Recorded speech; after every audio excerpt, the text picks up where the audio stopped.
Hello everybody, welcome to the show. Tonight, we're all gonna be onward fire.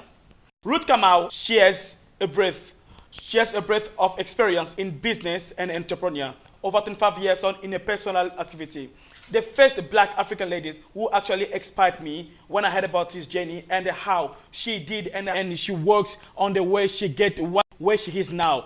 So she's someone that I value, and I got her on my show to speak about a journey and also to inspire other ladies who want to be entrepreneurs and to start something to work out. So please, ladies and gentlemen, help me to welcome Ruth Kamau.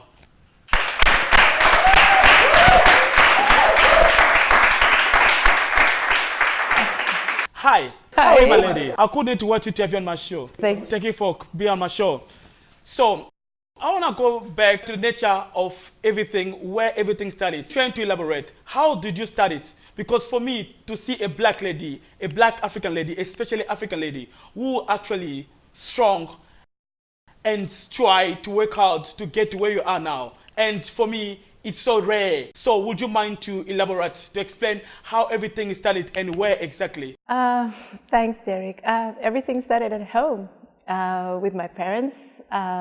So basically, really, that's where it started. I was very fortunate to be born in a big family, and also very fortunate to be born as like second to last of several children.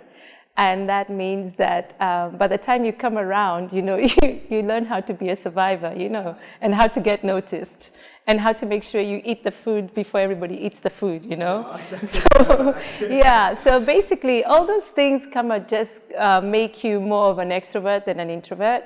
And I was also very blessed that my parents own a farm in in Limuru in Kenya. I'm Kenyan. And on the farm we had fruit trees. We still have fruit trees. And, we would climb the trees and get the fruits and eat them. And then one day, my sisters and I just decided, we can actually just sell these fruits. So we started doing that because the road passes through my parents' farm. And we started by selling the fruits on the side of the road. And two of us persevered more than the others. And, we just became, and we became very entrepreneurial. And that's where it started. It's nice to come up with an idea, see yourself do it, and then you make money from it. And my parents were very strict about what our approach to money was. We needed to have a healthy approach to money, and that meant that we didn't wait to be given money. We needed to learn to make our own money for extras, sweets and that sort of thing, not for clothes and shoes, but for sweets and that sort of things. And that's how it started. Wow. Yeah. That's amazing. So the idea of making it to grow, and trying to come out of Africa, and because I've heard about you, you also own business in Uganda, Nigerian, and you also work in New Zealand. Yes, Tell me how these things happens. Well, we were brought up to believe, and I think that that's the thing about being an African. There are two things that can happen. You can find yourself in a situation where you're apologizing for being an African. Oh, there are wars happening. Oh, this, that, the other. Or you can be the African who stands and says, there's a deeper history to us than what is told, because history is told by the victors. And so if you come from an environment, or if you allow yourself to investigate that environment of your history, then you will understand that you come from a proud continent. And we were brought up to believe that we could basically be whatever it is that we believed that we could be. And traveling the world was one of my dearest desires. I just visualized myself going to America, not just on holiday, but to work there, going to Australia, to New Zealand, to different parts of the world. And interestingly enough, that's exactly what happened. So when I did my first degree, I graduated from Kenyatta University in Nairobi, and I was employed by an advertising agency, and from there I went into a multinational, and the rest is history. It's about performing, it's about believing in yourself and believing that you have value, and you bring it to the table, and people will respect that. And fortunately, we were also brought up as children of faith. And my parents were practicing Christians. My mom is alive, my father has rested.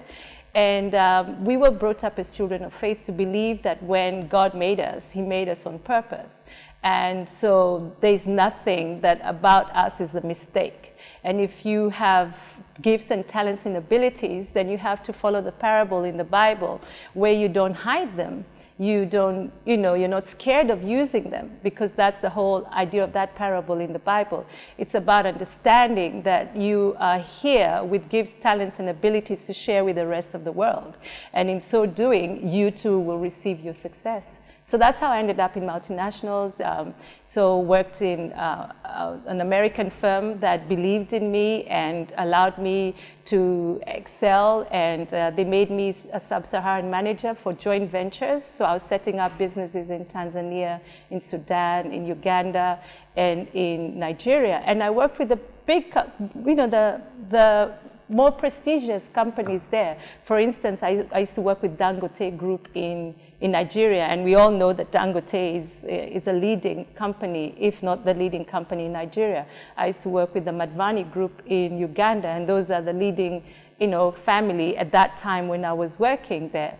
So, and then I found myself through those situations relocated to South Africa. So I lived in South Africa for a while, and then I was relocated to New Zealand, and I worked out of New Zealand to Australia as well. And then when I felt it was time for me to come back, God was really faithful in allowing this dream that I now live to happen, where I run my own business in Cape Town in South Africa. So was there any... Thank you.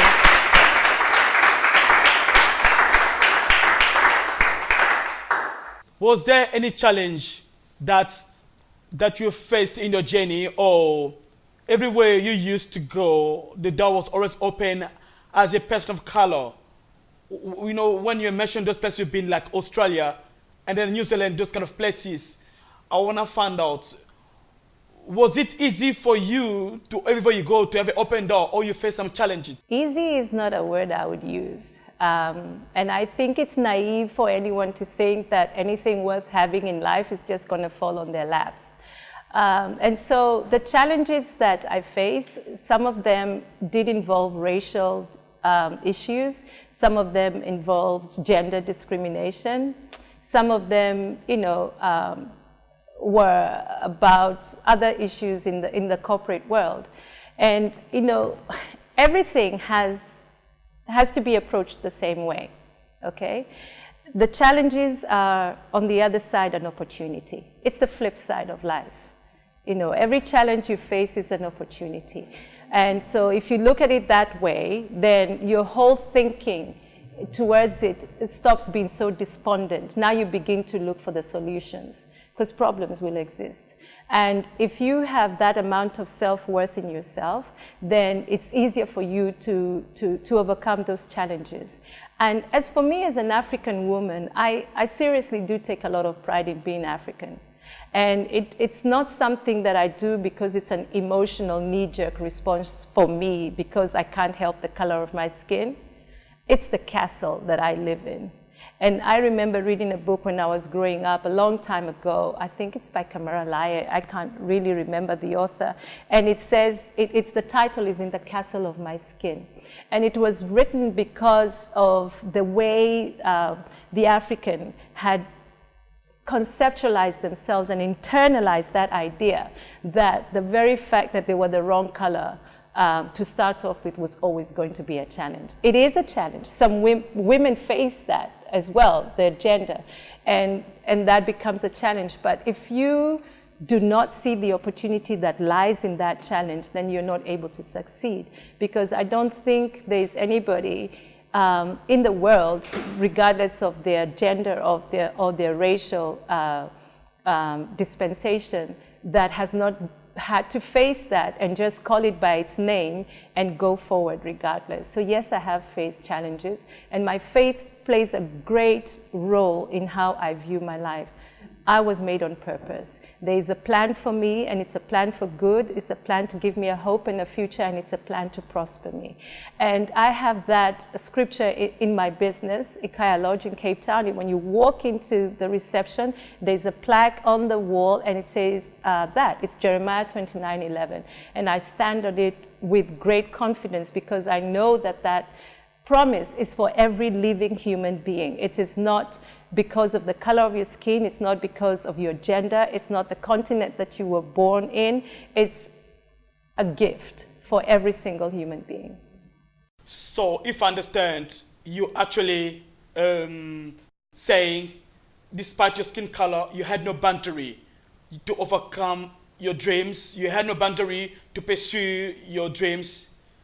So you're actually saying being successful is not about skin color. It's not about having a boundary. I'm Africa or I'm a European. So no, it isn't about that. And it shouldn't be about that. It should be about the content of your mind. What are you bringing to the table? I mean, Martin Luther said that, you know, Nelson Mandela talked about it.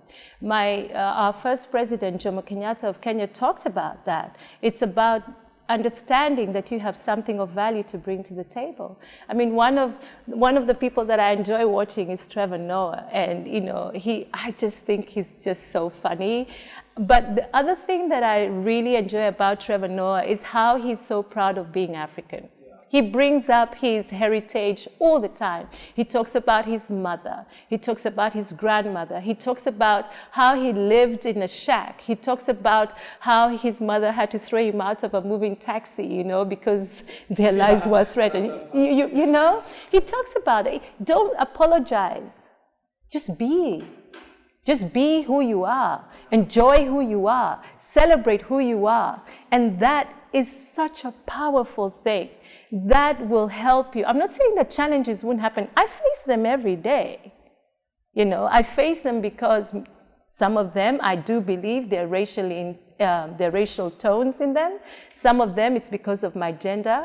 Some of them, it's because I brought up my children on my own. I'm a single parent, and, you know, I'm really grateful that I've been given this opportunity by God where I could earn through my business, which was a dream of my brother and I, to bring up my children in a safe environment, to have an excellent education. And now my son is in university and my daughter is in high school, and I celebrate that every day. Has it been easy? No. Did I expect it to be easy? Yes. When I was 18, I thought it was going to be a dream, but, you know, life happens, right? And so then you have to buckle up. Wow. Wow. Thank you so much.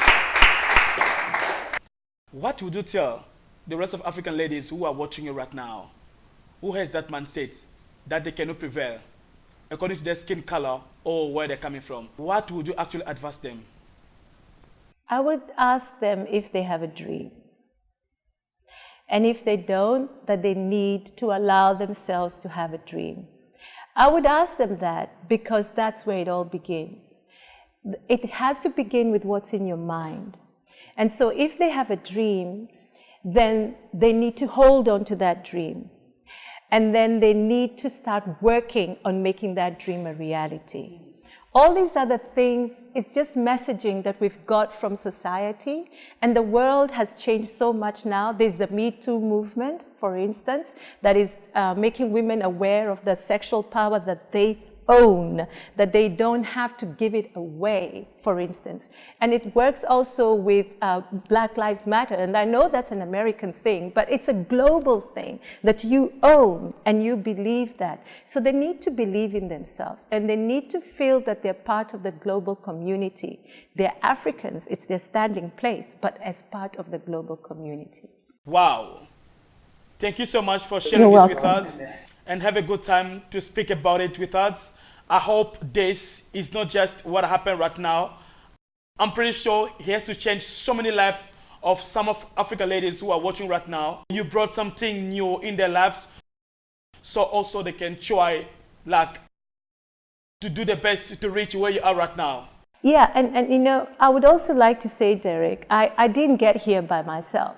Like I said, you know, I come from a family that we mentor each other, we believe in one another. But I also stand on the shoulders of my teachers. You know, there are people in your lives, and if you think and you tap into what they have said to you, they've dropped seeds of greatness, you know, in you. And then you have to reach back into that, especially as a girl child.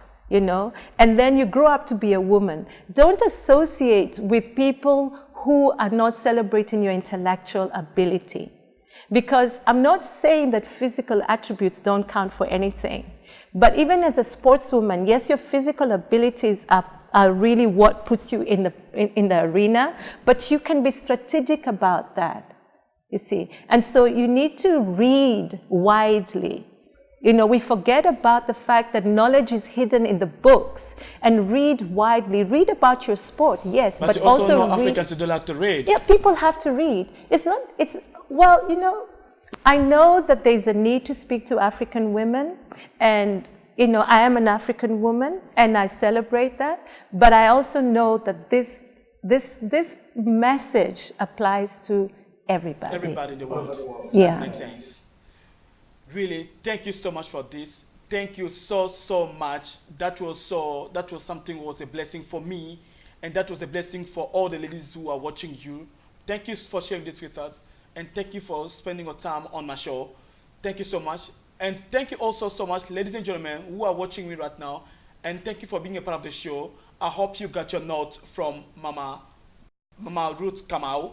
Thank you so much, and see you for the next time, same channel. And also, don't forget to subscribe and to press on the notification bell. See you for the next time. Thank you so much. Bye.